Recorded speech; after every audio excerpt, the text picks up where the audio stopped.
Hey guys. Wow,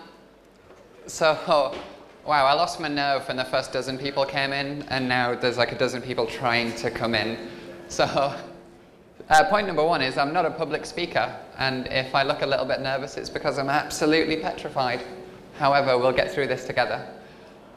This is my talk, Offensive Anti-Analysis, or what should probably more accurately be called Adventures in Antivirus Evasion Part 3. I've done quite a lot of work over the past maybe 2 years on antivirus evasion, and this is kind of the end of it. I've got through everything now. I've talked about as much as I want to. So here's a nice summary, the TLDR of me messing around with antivirus. So I am the author of that pink information security blog that these slides are themed around.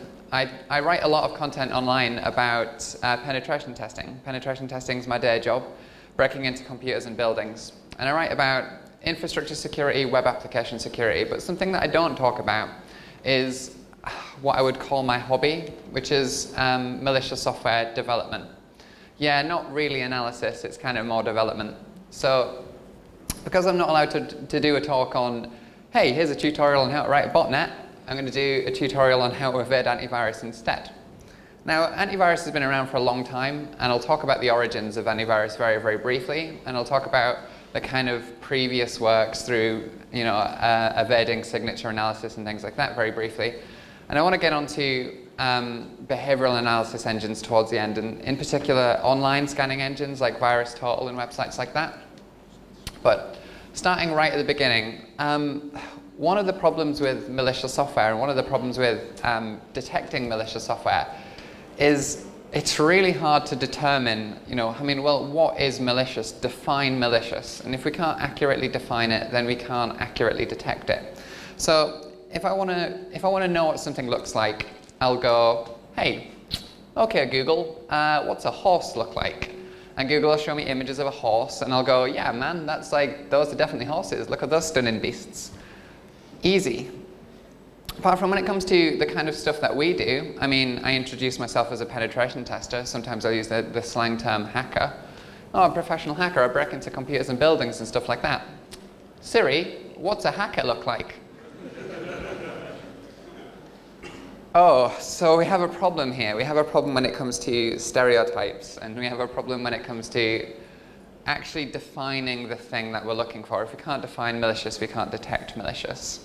So yeah, Google Images is probably not the best place to go if you're looking for rigorous definitions, but it's a good place to start.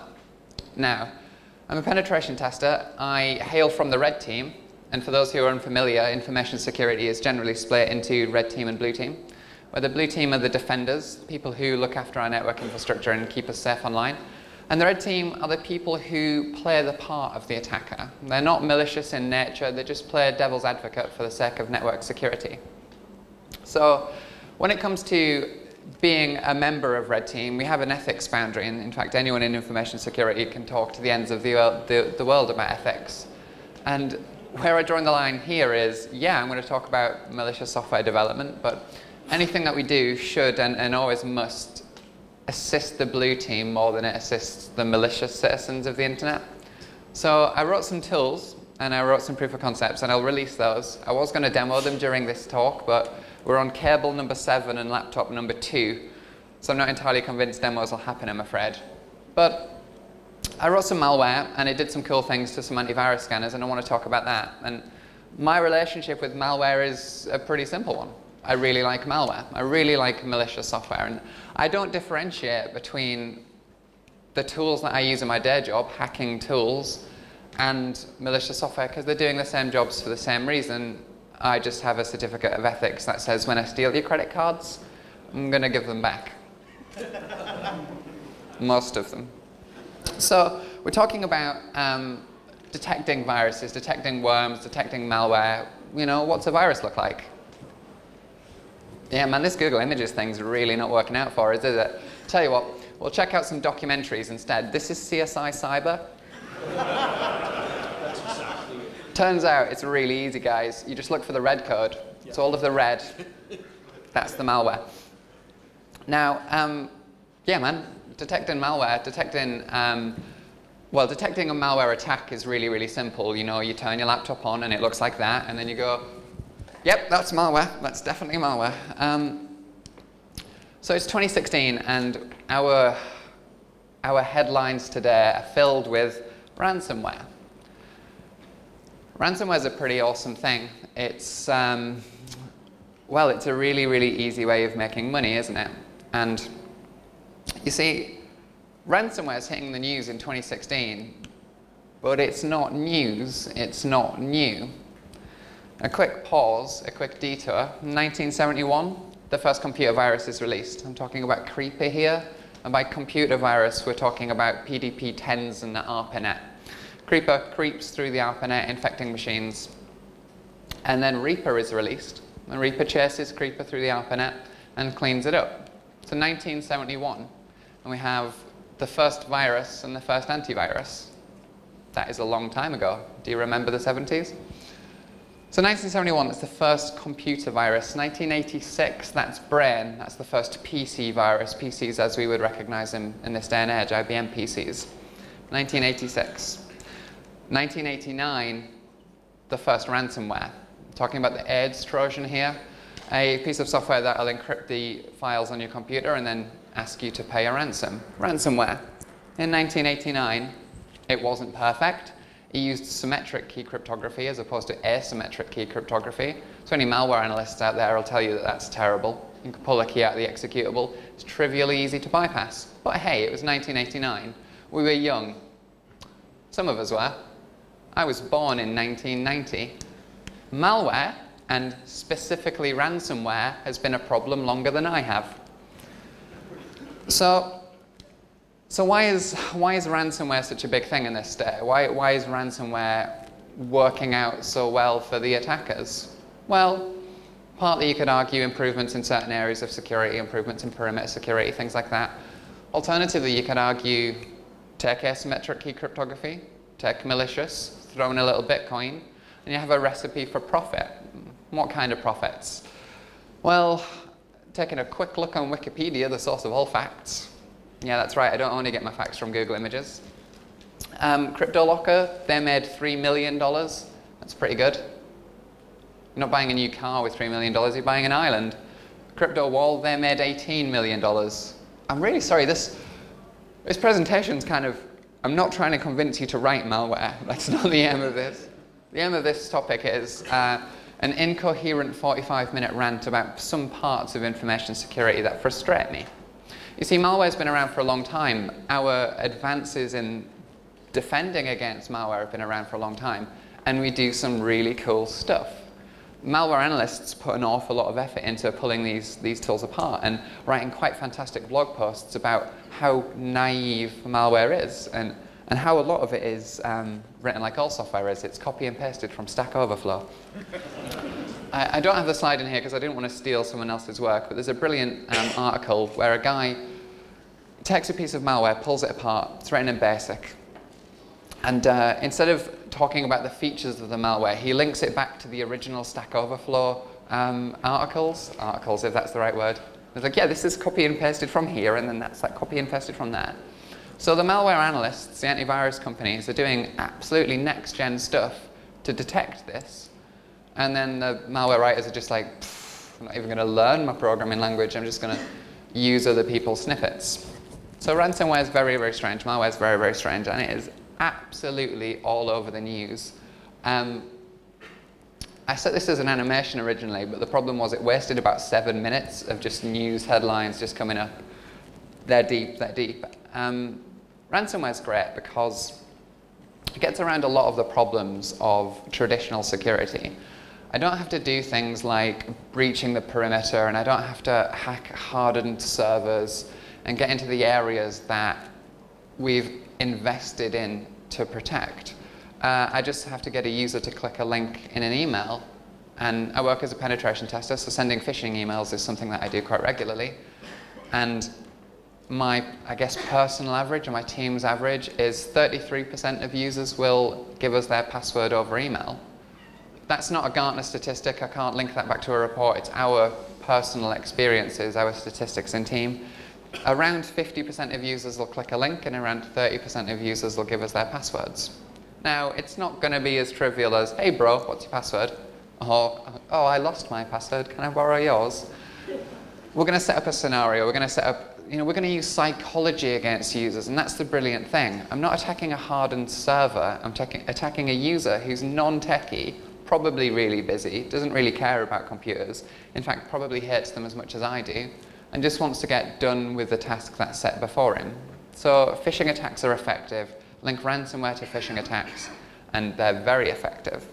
Now, in the context of computer security, we opened with this problem, and this is the problem that runs throughout.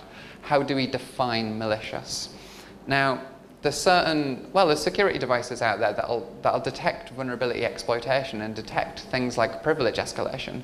And again, ransomware is getting around those because we're taking a user's files that they have permission to and messing with them in the context of that user. The user has clicked a link in an email, something like that. A piece of software running as that user is messing with that user's files. It's a different approach to security, something we've never really come across before. Ransomware, it's a type of malware. We have anti-malware. It's existed for a long time. I've previously written about it. Like I said, really this talk is Adventures in Antivirus Evasion Part 3. And when it comes to anti-malware systems, there's two types of engine, and most people in the room are familiar with both of these terms and the fact that there's two types. If you read any of the vendors' pamphlets, any of their information, they'll tell you there's 7 types, but it's like the 7 signs of aging. Trust me, there's two detection engines. There's signature analysis engines, which everyone should know, hopefully, if you're in IT and you're at a security conference, should know. These are pretty broken. They do have a place, though. They do exist for a reason. A signature engine is less computationally expensive than a behavioral analysis engine is. If the signature engine gets a detection, you don't need to worry about the time-consuming behavioral analysis scan. Now, there's 2 kinds of behavioral engines, really, when you think about it, or 2 approaches to using them. There's whatever it is that you're deploying in your endpoint security, and then there's websites like this. So when I'm on a penetration test and I upload a tool to a server and I get command execution on a server, I don't have to bypass all of the antivirus in the world. I just have to bypass the one that you're using, whatever your endpoint choice is. I bypass that and it's really good. I'm good to go get my code execution. However, if we've got a really on-the-ball SOC, if anyone's ever met one, then I'm sorry, I shouldn't take the mic out of blue team. That's unfair. If we have a really on-the-ball SOC or a really on-the-ball sysadmin, and he picks up on this executable or this service and he's like, that looks dodgy, you might choose to use a service like this. You might choose to upload it to VirusTotal to get effectively a second opinion about the security. So systems out there exist already to bypass antivirus. Things like the Veil framework, a fantastic framework that does what you need on a pen test, hooks well into Kali Linux if that's your flavor. And now we've got this second system where people are uploading tools to VirusTotal and things like that, and we have to evade those as well. The quick TLDR for signature analysis evasion, lots of different techniques. Quick Google, you find out about them. Don't bother with encoding, it's not going to get you anywhere. Autoerotic exploitation is as fun as its name suggests, but my personal favorite is crypting. Crypting is a really simple concept, really. It's a slang term from the dirty hacker underground. It's the idea that we pull the meat out of an executable, we encrypt it, add a decryption stub, stick it all back together again, and fire that as our payload. And now, a signature engine looks for previously seen patterns in an executable. If I encrypt the executable, there's no previously seen patterns, the signatures don't work. Really, really simple thing, really, really simple concept. Not quite so simple to write yourself. You're going to be knee-deep in assembly, and this talk is all about naive antivirus evasion. I've previously written about the technical side. I've got tutorials on there about assembly and things like that, and when it comes to conference talks, getting a slide filled with assembly and trying to route people through code doesn't work very well. So what I'm going to do instead is I'm going to say, yeah, antivirus evasion is still a thing 40 years after antivirus came out and 27 years after ransomware was invented, and also a lot of the time it's terrifyingly simple. So I'm not going to pick on all vendors. I'm not going to pick on any vendor specifically. I'm just going to talk about some of the things that I did when I was messing around with the internet. One of them was I wanted to download a tool that was a good control group, a good hacking tool that should be detected by every antivirus out there. I chose Mimikatz for this round. It's a brilliant tool. Any penetration tester will tell you exactly what Mimikatz does. We absolutely love it. It pulls plain text credentials out of memory, a fantastic thing if you're a penetration tester. By default, it's detected 25 out of 56 on VirusTotal, a score of 25. Okay, point number one, that's terrifyingly low for an out of the box. I haven't actually done any evasion yet, and I'm over halfway there. So that aside, what I did for my opening evasion technique, and this is naive lessons in antivirus evasion, step one, I renamed the file. And I went from 25 to 20. It's a good start. That's a 20% drop. So I started at below 50%, I dropped 20%. I am elite hacker, let's be honest. No, seriously. And eagle-eyed viewers, not at the back because there's no way you can even see this slide, but guys at the front might notice the hash is different. So I'm lying to you when I say I renamed the file. But not quite.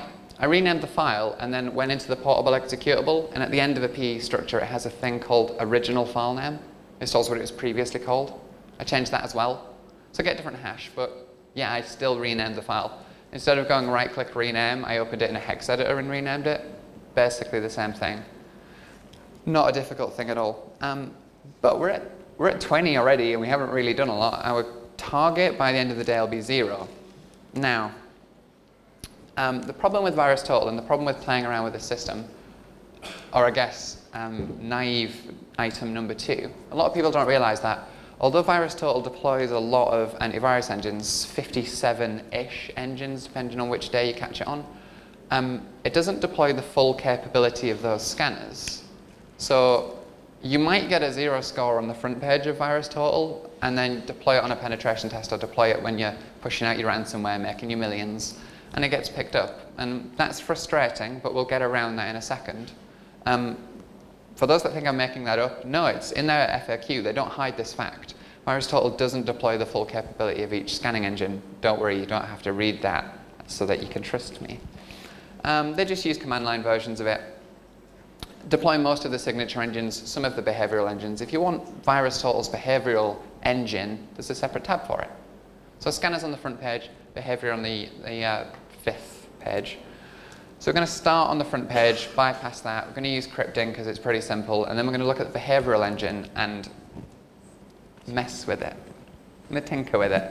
So crypting, from that slide of like 7 different evasion techniques, crypting is the one that you're going to want to go with if you're doing antivirus evasion without actually learning how to program.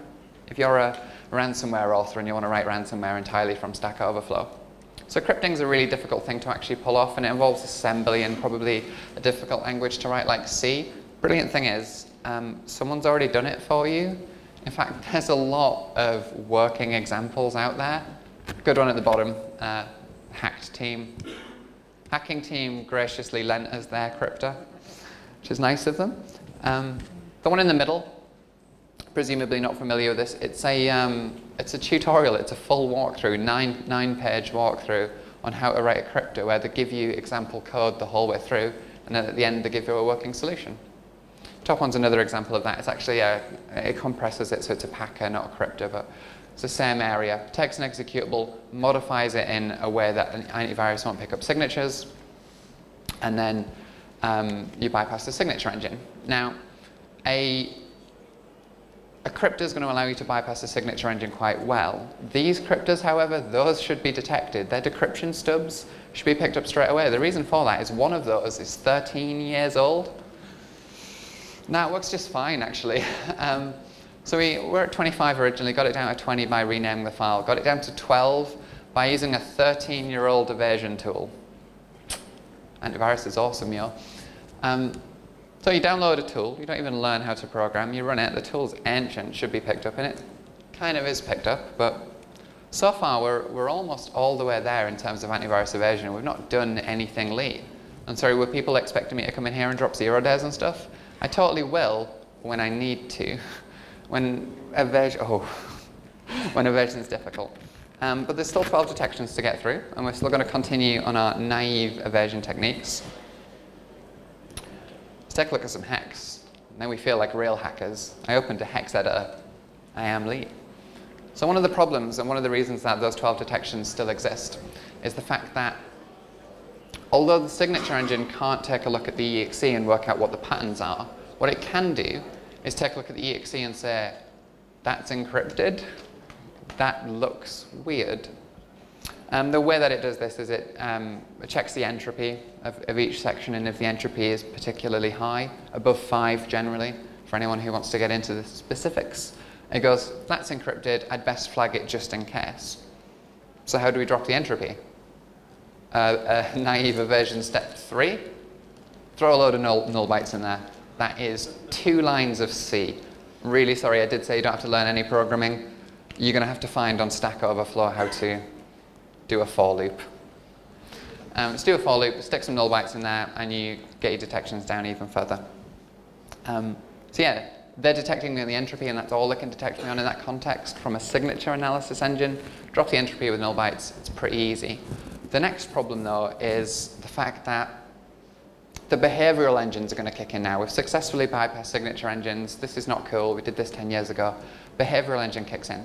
If I encrypt my EXE, the behavioral engine executes it. It does dynamic analysis. It actually fires it up in a virtualized or emulated environment and watches it execute. So yeah, I hid the patterns, but as soon as the executable runs, they'll work out what it was. They'll work out that it, in fact, in this case, is mimikatz. So how do we get around the behavioral engines then? Well, we take a look at how they actually work, and we take a look at the, don't be mean to the vendors. They've got some difficult challenges, some difficult problems. It's a hard problem. One of the things that they're living with the reality of, they can only scan for a finite amount of time. So if I can stall the scanner long enough that, oh, don't do anything malicious for the however long it scans for, I can evade them that way. A really good example of this is Google's Play Store, when they implemented their detection system there, dynamic analysis, called Bouncer. A researcher found out that if you just wait 5 minutes before doing anything malicious, it bypasses that protection mechanism. And the same is true of the behavioral engines that I see, apart from generally the ones that I work with. The timeout's a lot shorter. It's like 45 seconds on average. So the scanning engine chokes the EXE for 45 seconds. If it doesn't do anything bad, it lets it go through. So how do we stall for that time? Well, if I just did sleep 45 at the top of my EXE, obviously they're going to pick up on that. They're going to mess with the system because they're virtualizing or emulating. They have that benefit of they can increase the clock speed, they can jump forward a day, they can jump forward 7 days, things like that, mess around with our execution environment. I can't just stall for 45 seconds. One thing that I can do though, well, I encrypted my EXE. So instead of including the key in my executable, just brute force it at runtime. And then if they step forward, if they just go, oh, now it's tomorrow, now it's a week in the future, cool, still don't know what the password is, still got to keep going and working on that password. And again, this is an old technique. 2012, I think that technique came out. It's implemented in Hyperion. An academic paper was written. So again, a really naive way of getting around that. That was 10 lines of C for anyone who's looking up the Stack Overflow article there. Take the password out, run another for loop. I'm sorry, 2 for loops in one day, I know. Brute force your own key, and then that way you guarantee that you've delayed execution for the amount of time. And in most cases, I evaded most antivirus doing that technique, again, like a 4-year-old technique. However, going back a second, 12 detections. 12 detections. Okay, like we're almost all the way there, but 12 is still a high number. Got this Hyperion thing to play with, but 12, that's annoying me. Scroll down the page a little bit, and we've got the actual detections. This is VirusTotal I'm using here, but other scanner engines exist. VirusTotal tells you what you're being picked up for. Now, you won't be able to see it at the back, but those at the front, this is custom code that I've written that no one has seen before, and yet 6 of the engines gave it the exact same name. How did they all decide on the same name? They're all the same engine. It's not 12 scanning engines. Those 6, in this case, that's Bitdefender. So F-Secure used Bitdefender's antivirus engine. Again, they don't hide this fact. Read their FAQs, go on the forums, and they say that. Yes, We license Bitdefender, and F-Secure make their money on all of the awesome research that they do and the other things. Their value add isn't the engine, it's the things around the engine. Awesome company, one of my favorites, but naive item number 4 is the enemy isn't as numerous as we think they are. It's not 57 scanning engines that we're evading, it's small collections of them. And the way that we can bypass them is, through these simple little jumps where we're dropping out 5 at a time. And the reason we're dropping handfuls at a time is because we're just bypassing one of the engines. So if you couldn't read that forum post, I increased it here. This is F-Secure saying, yes, we use Bitdefender in our corporate products. Now, what I was doing originally, and what I was doing up to part 2 of this talk, where we've joined in now, is I was just arbitrarily messing with an executable to see if the detections went down. Trying things. Oh, I wonder if I rename it, will the detections go down? Oh yeah, they did, that's awesome. Just blindly changing things. And at this point, this is when I said, well, maybe I can use some of the penetration testing skills that I've got. Maybe I can take some of that red team knowledge and get a little bit more visibility into the engines. So taking a look at, again, VirusTotal, malware, those types of scanning engines. The virtualized systems, cloud-provided systems, software as a service. Previous work has been done on detecting and avoiding virtualized systems.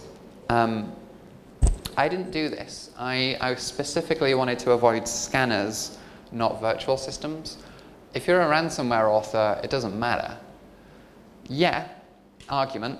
If you evade virtual systems, if your malware doesn't run on virtual servers, then you can't target the virtual servers that the IT company is deploying. Ransomware authors don't. They target the end devices, they target the humans. They don't go after the servers, they go after the doctors and the nurses in the offices, and that's how they make their money. So ransomware authors can do all of this cool stuff. They can apply all of this previous research, and there's a whole world of proof of concepts in here for them to do it. I'm a penetration tester, and sadly I do have to hack servers, so we're going to step past this section. But there's an awful lot of work already done for bypassing virtualization. Instead of bypassing virtualization, what I did was I took a look at some real-world scanning engines, and I wanted to detect when I'm being scanned by that engine and then not be malicious. Oh, I'm in VirusTotal. Okay, I'll be a good girl for a little while.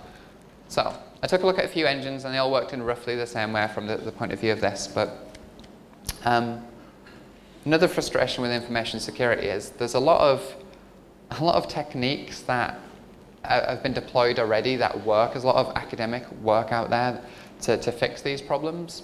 And all of these naive little jumps that I'm making shouldn't work. But what I did was, these systems are very, very strange. You've got remote command execution on VirusTotal. Of course you have. You give it an exe and it executes it. That's a strange starting point for a penetration tester. But all I need to do is detect when I'm being scanned. If I can detect when I'm being scanned, and better yet which scanning engine I'm in, I can not do my malicious behavior. Now the system isn't going to let me just export a list of, well, it's not going to let me map it. It's not going to say, oh, hey VirusTotal, can you give me a list of all of your files, all of your users, all of your running services, and any other information that you can think of, so that I can draw an accurate map of the scanner. They're going to block you from doing that in the same way that when you're doing a web application penetration test and you're exploiting SQL injection, the system might hide error messages from you, it might hide that kind of information. And blind SQL injection is a thing that's existed for a long time. Some people in the room who do web application testing right now are going to be like, why are we talking about SQL injection all of a sudden? Because the technique is the same. So the system won't let me just dump a whole list of files, but these systems do tell you the behavior that the executable took. They're like, oh, it created these files, it wrote these registry systems. So in the most naive of ways, I could just say, okay, try and create a file for every file that exists on the system. And then in the event log, I get an error. Oh, I tried to write all of these files, but I couldn't because those files exist. So that's one way of pulling it out. Alternatively, you could, ls a directory, get a list of files, encode them, pull them out that way. Or the hardest method to be would be to use Boolean inference, which is kind of the same thing we would do through SQL injection. I might take a value that I want to extract from a system, like the name of the current running user, and I'll say, oh, if the first letter of the current user is A, perform this action. If it's B, perform that action. If it's C, perform that action. And therefore, when I look at the output of the behavioral analysis engine, I can infer what these variables were. Now, the reason that I've given you all three of those options there, from the very simple, literally listing files, right down to Boolean inference, is the fact that this is a hard problem. So I'm saying that I can map these scanners, and I've written a tool that will say, hey, I'm virus total, please don't do anything malicious. But the problem's difficult for them to fix. So, please don't be mean to the vendors. But however, I write a tool, it maps virus total, it maps malware, it gives me a whole list of everything that's going on in those systems. Yeah, let that one run overnight. That took a long time, especially the whole pulling things out character at a time thing.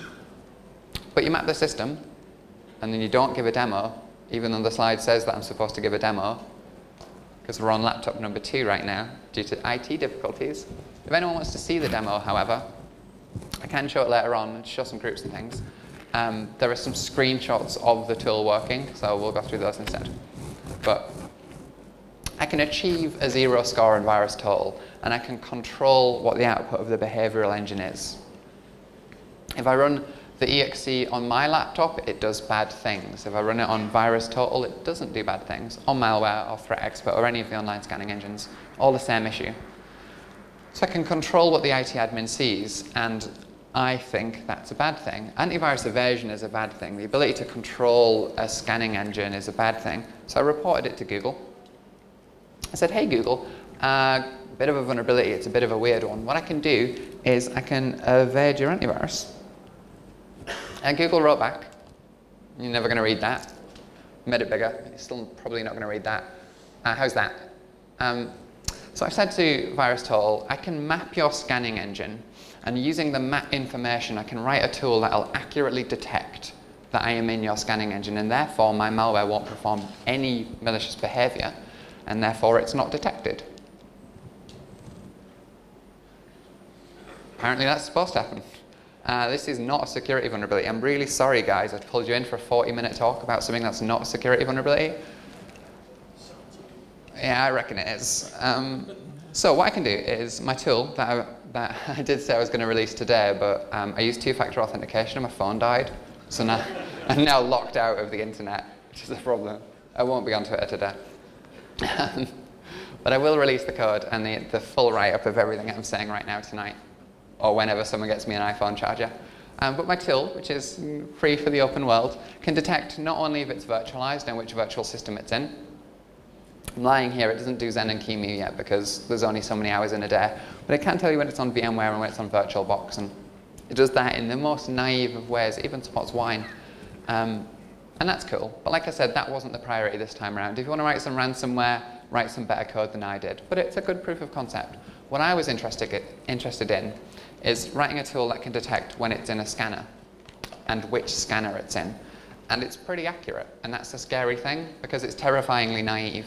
But it'll tell you if you're in a scanner, which scanner you're in, and then which node of that scanner you're in. So it's that accurate. It can differentiate between the nodes of the scanners. And I named them because I needed a unique way of identifying them.